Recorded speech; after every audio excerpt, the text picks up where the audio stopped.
안녕하세요. 최준석입니다. 오랜만에 뵙겠습니다. 서울대 물리천문학부 정현석 교수를 지난 11월 22일에 찾아갔습니다. 정 교수는 양자광학자, 양자정보학자입니다. 그를 취재하러 가기 전에 사전에 공부를 좀 했습니다. 그런데 뭔지 알기가 좀 쉽지 않았습니다. 연구실에 가보니까 정 교수의 책장에 슈레딩거의 고양이라는 그 한글 책이 꽂혀 있는 걸 보았습니다. 그걸 보는 순간 이 책을 좀 읽고 왔어야 되는데 라는 생각이 들었습니다. 아니나 다를까 정 교수는 취재하는 가운데 내내 슈레딩거의 고양이 얘기를 여러 번 했습니다.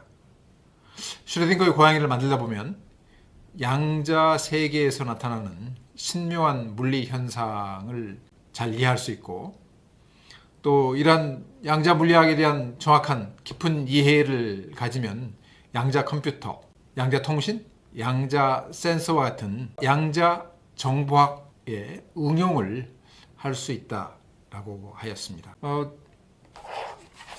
정 교수를 취재한 결과는 주간조선 이번 주에 서점에 팔리고 있습니다.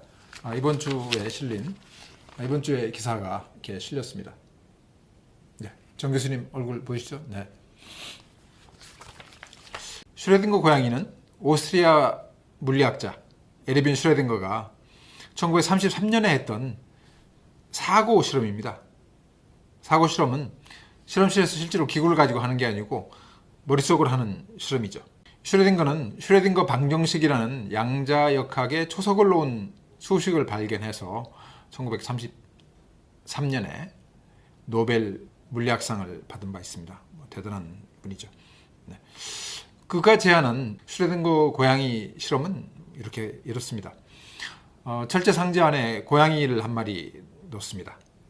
그리고 상자 안에는 청산가리, 독극물이죠. 청산가리가 든 요리병, 그리고 소량의 우라늄, 그리고 망치, 가이거 계수기가 들어있거나 설치되어 있습니다. 작동 방법은 이렇습니다. 방사능 물질인 우라늄에서 핵이 분열을 일으키면 가이거 계수기가 그걸 감지합니다. 착각착각 감지를 하죠.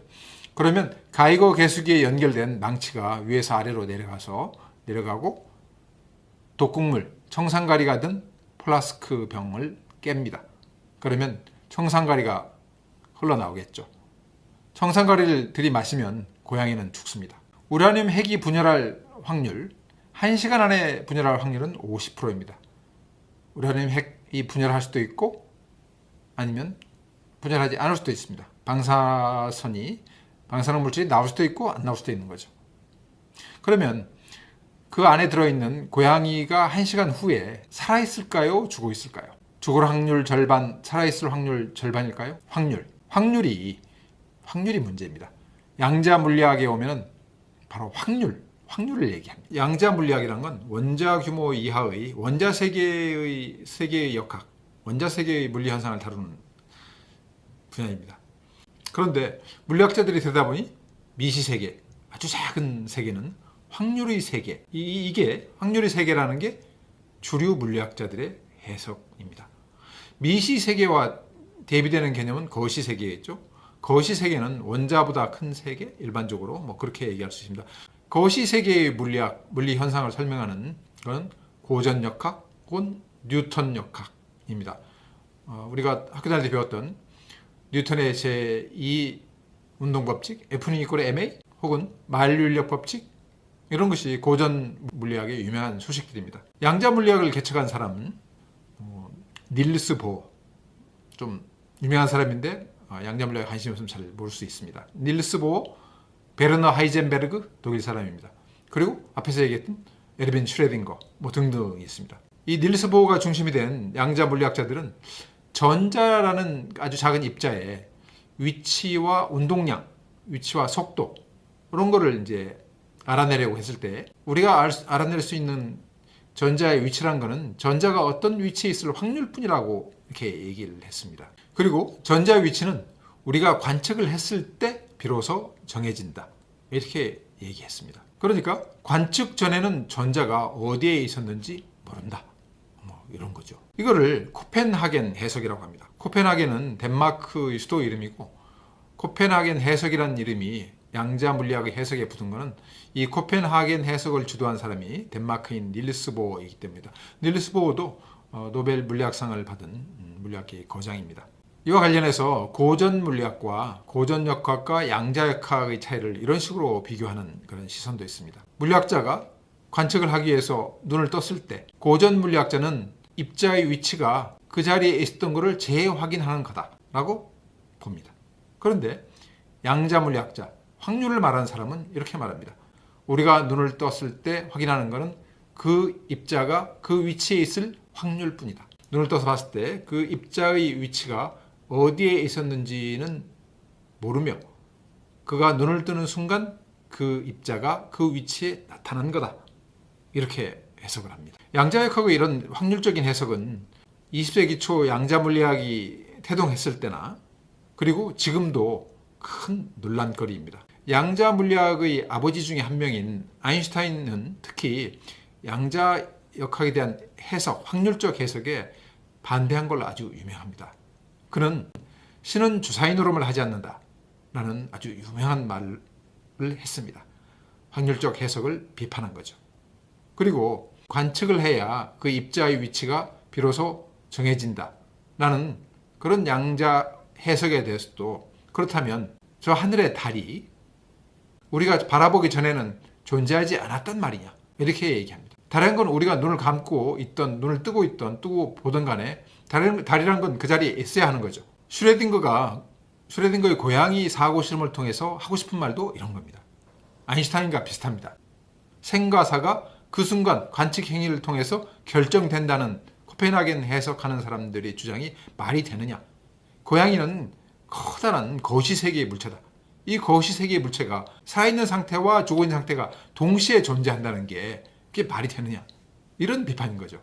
황당하다. 양자역학의 확률적 해석에 구멍을 내려고 했던 게 슈레딩거의 당초 목적입니다. 그런데 슈레딩거의 이런 목적과는 달리 슈레딩거의 고양이 실험은 확률적 해석이라는 양자 세계의 특징을 더 널리 알려준 그런 실험으로 우리에게는 지금 기억되고 있습니다. 좀 역설적이죠. 정현석 교수는 이렇게 말하더군요. 슈레딩거의 고양이 역설은 미시세계의 양자 역학의 해석이 거시세계의 물체에 적용했을 때 물리학자들이 어떻게 당혹할 수밖에 없는지 그거를 보여주는 실험이다. 근데 슈레딩거는 그 실험을 통해서 미시세계의 특징인 양자 물리학적 현상을 거시세계에 어디까지 적용할 수 있겠느냐 하는 과제를 후학들한테 남겼다 이렇게 얘기했습니다. 정현석 교수의 서울대 실험실 이름이 거시양자 제어단입니다. 그가 이 실험실에서 뭘 하려는지 그 연구단 이름에서 확인할 수 있습니다. 거시양자 제어단. 거시세계에서 양자역학적 현상을 제어해보겠다라는 뜻이 담긴 이름으로 생각됩니다. 정현석 교수는요, 이런 미세계의 특징인 양자 중첩과 같은 현상을 원자나 광자 크기의 수준에서 보는데 그치지 않고 슈레딩거의 고양이와 같은 거시세계, 거시물체에서 어디까지 구현해낼 수 있는가 하는 게 관심사입니다. 탄소 60 분자를 이용한 양자 중첩 실험은 유명합니다. 원자보다 훨씬 큰 분자 수준에서도 양자 중첩 현상이 나타나는지를 확인하는 실험이었습니다. 양자 중첩이 나타났을 때 보이는 간섭 무늬가 보였다고 이렇게 얘기하더군요. 정현석 교수는 양자 중첩과 같은 양자 역학의 현상을 거시세계에서 나타나는지 보려고 하는 거, 거시세계로 끌어내려는 양자 물리학자들의 노력에 두 가지 의미가 있다고 했습니다. 첫째는 양자 역학에 대한 근본적인 검증입니다. 양자 중첩과 같은 신묘한 양자 현상이 과연 어디까지, 어느 정도의 스케일까지 나타나는 것이냐, 이거를 확인해 보려고 하는 것이죠. 그리고 두 번째는 양자 정보학의 응용입니다. 앞에서 양자 컴퓨터, 양자 통신, 양자 센서 말씀드렸는데요. 양자 컴퓨터는 구글과 같은 데서 개발을 했다고 해서 최근에도 뉴스가 되지 않았습니까? 양자 컴퓨터는 아주 경쟁이 치열한 분야이고요. 또 많은 아이디어가 나와 있습니다. 양자 컴퓨터를 어떻게 만들 것이냐라는 많은 아이디어가 나와 있는데요.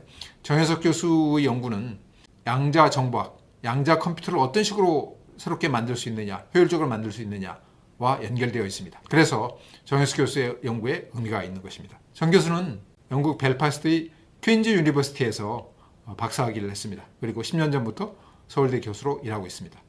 정현석 교수가 정확히 뭘 연구하는지는 제가 주간조선 기사에 자세히 써놓았습니다. 그거를 보시면 되겠습니다. 오늘은 여기까지 말씀드리겠습니다.